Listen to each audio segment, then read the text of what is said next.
Hello, welcome to Adriya's vlog. അപ്പോൾ ഇന്നൊരു vegetable കുറുമയായിട്ടാണ് വന്നിരിക്കുന്നത്. നമ്മുടെ ചപ്പാത്തിക്ക് അപ്പത്തിൻ്റെ ഒക്കെ കൂടെ നമുക്ക് കഴിക്കാൻ പറ്റുന്ന ഒരു വെജിറ്റബിൾ കുറുമയാണ്. അപ്പോൾ അതിന് വേണ്ടിയിട്ട് ഗ്രീൻ പീസ്, ക്യാരറ്റ്, ഉരുളൻകിഴങ്ങ് നമ്മൾ കുക്കറിലിട്ടിട്ട് ഒരു പച്ചമുളക് ഇട്ടിട്ടുണ്ട്. ഇത്തിരി ഉപ്പും മഞ്ഞൾപ്പൊടിയും കൂടി ഇട്ടിട്ട് നമുക്കത് വേവിച്ചെടുക്കാം. ഞാനിവിടെ യൂസ് ചെയ്ത ഗ്രീൻ പീസ് നമ്മുടെ പച്ച ഗ്രീൻ പീസാണ്. അതുകൊണ്ട് ഒരൊറ്റ വേവിൽ ഒരൊറ്റ വിസിൽ അത് വെന്ത് കിട്ടും. പിന്നെ നമുക്ക് ചീനച്ചട്ടി വെച്ച് കൊടുക്കാം. ഒരു 2 ടേബിൾ സ്പൂൺ ഓയിൽ ഒഴിച്ച് കൊടുത്തിട്ടുണ്ട്. അതിലേക്ക് ഒരു 1/2 ടീസ്പൂൺ പെരിഞ്ചീരകം, പിന്നെ ഒരു 3-4 അല്ലി വെളുത്തുള്ളി ചോപ്പ് ചെയ്തത് ഇട്ട് നന്നായി മൂപ്പിച്ചെടുക്കാം. അത് കഴിഞ്ഞ് നന്നായി മൂത്ത് വരുമ്പോൾ നമുക്കതിലേക്കൊരു 2 പച്ചമുളക് നടുകീറിയത് ഇട്ടിട്ട് അതൊന്ന് വെറുതെ ഒന്നൊരു ഫ്രൈ ചെയ്തിട്ട് നമുക്ക്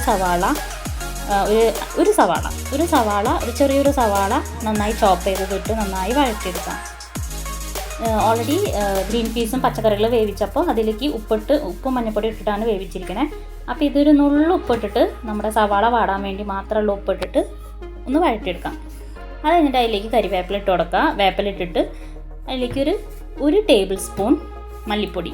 നമുക്ക് മല്ലിപ്പൊടിയാണ് ഇതിൽ വേണ്ടത്, മുളക് പൊടി ഇടില്ല. അതിന് പകരമാണ് നമ്മൾ പച്ചമുളക് ഇട്ടിരിക്കുന്നത്. പിന്നെ വേണമെങ്കിൽ ഒരു എരിവിന് ഇത്തിരി നമുക്ക് വേണമെങ്കിൽ ഒരു നുള്ളു കുരുമുളക് പൊടിയും കൂടി ഇടാം. ഞാനിവിടെ അതിലേക്ക് കഴിക്കാനാണ് ഒരു ഇത്തിരി ഇട്ടിട്ടുള്ളൂ. നിങ്ങളുടെ ഇഷ്ടത്തിനനുസരിച്ച് ഇടാവുന്നതാണ്. പിന്നെ നമ്മൾ വേവിച്ച് വെച്ചാൽ നമ്മുടെ പച്ചക്കറികളെല്ലാം കൂടി അതിൽ ഇത്തിരി വെള്ളം ഉണ്ടായി. ആ വെള്ളത്തോട് കൂടി നമുക്ക് നമ്മുടെ ഇതിലേക്ക് ഇട്ടിട്ട് ആ മസാലയിൽ നന്നായിട്ടൊന്ന് മിക്സ് ചെയ്തെടുക്കാം.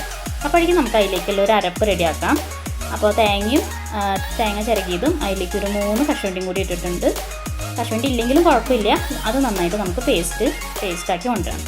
അപ്പോൾ നമ്മൾ ജസ്റ്റ് ഒന്ന് മൂടി വെച്ചിട്ടുണ്ടായി നമ്മുടെ പച്ചക്കറികൾ ഒന്ന് സെറ്റാവാനായിട്ട്. അത് സെറ്റായി കഴിഞ്ഞു.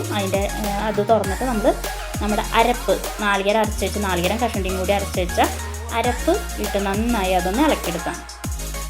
എനിക്ക് ഇവിടെ ആഴ്ചയിൽ 2 ദിവസം എന്തായാലും അപ്പം ഉണ്ടാക്കേണ്ടി വരും. അദ്രിക്ക് അത്ര ഇഷ്ടമാണ് അപ്പം എന്ന് പറഞ്ഞു കഴിഞ്ഞാൽ. കാലത്ത് എണീക്കുമ്പോൾ തന്നെ ചോദിക്കണത് അപ്പം എന്ന് പറഞ്ഞിട്ടാണ് എനിക്ക് വരുന്നത്. എനിക്കിനി എന്തിട്ടാണെന്ന് ചോദിച്ചിട്ട്, എനിക്ക് ഇന്ന് ബ്രേക്ക്ഫാസ്റ്റിൽ എന്തിട്ടാണെന്ന് ചോദിച്ചിട്ടാണ് എനിക്ക് വരുന്നത്. അപ്പോൾ എന്തിട്ടാണ് വേണ്ടതെന്ന് ചോദിച്ചു കഴിഞ്ഞാൽ അപ്പം തന്നെ പറയുന്നത് അപ്പം എന്നാണ്. നമുക്ക് ഈ അരി ഒക്കെ തലേ ദിവസം അരച്ച് വെക്കണ്ടേ. അപ്പോൾ എനിക്ക് ആഴ്ചയിൽ ഇവിടെ 2 ദിവസം അപ്പം തന്നെയാണ്. അപ്പോൾ അപ്പത്തിന് കുറുമക്കറി കഴിച്ച് ബോറടിക്കും, എന്നാലും ഒരു ടേസ്റ്റാണത്. അപ്പോൾ കുറുമക്കറി നമ്മുടെ സെറ്റായിട്ടുണ്ട്. പിന്നെ സൈഡിൽ കൂടെ അപ്പം ചൂടാണ്. പൂവ് ഷേപ്പും വട്ടത്തിലുള്ള ഷേപ്പും എല്ലാ ഷേപ്പും കൂടി ഉണ്ട്. അപ്പോൾ അങ്ങനെ അതിലേക്കുള്ള അപ്പവും കുറുമക്കറിയും റെഡി ആയിട്ടുണ്ട്. ഇനി അവൾ ടേസ്റ്റ് ചെയ്തിട്ട് പറയട്ടെ എങ്ങനെയുണ്ടെന്നുള്ളത്. അപ്പോൾ അവളതേ കഴിക്കാതിരിക്കുന്നുണ്ട്. അപ്പോൾ കഴിക്കുന്നതിൻ്റെ ഇടയിൽ കുറേ വർത്താനം കാര്യങ്ങളൊക്കെ അതിൻ്റെ ഇടയിൽ കൂടെ നടക്കുന്നുണ്ട്. TV വെക്കാനാണ് ഈ പറയണത്. അപ്പോൾ അങ്ങനെ TV ഒക്കെ വെച്ച് കൊടുത്തിട്ടുണ്ട്. അപ്പോൾ അതൊക്കെ കണ്ടിരുന്നതേ കഴിക്കുന്നു. അങ്ങനെ അവൾക്ക് ഇഷ്ടമായിട്ടുണ്ട്. അപ്പം നിങ്ങൾ വീട്ടിൽ ട്രൈ ചെയ്ത് നോക്കുക. സബ്സ്ക്രൈബ് ചെയ്യുക, ലൈക്ക് ചെയ്യുക.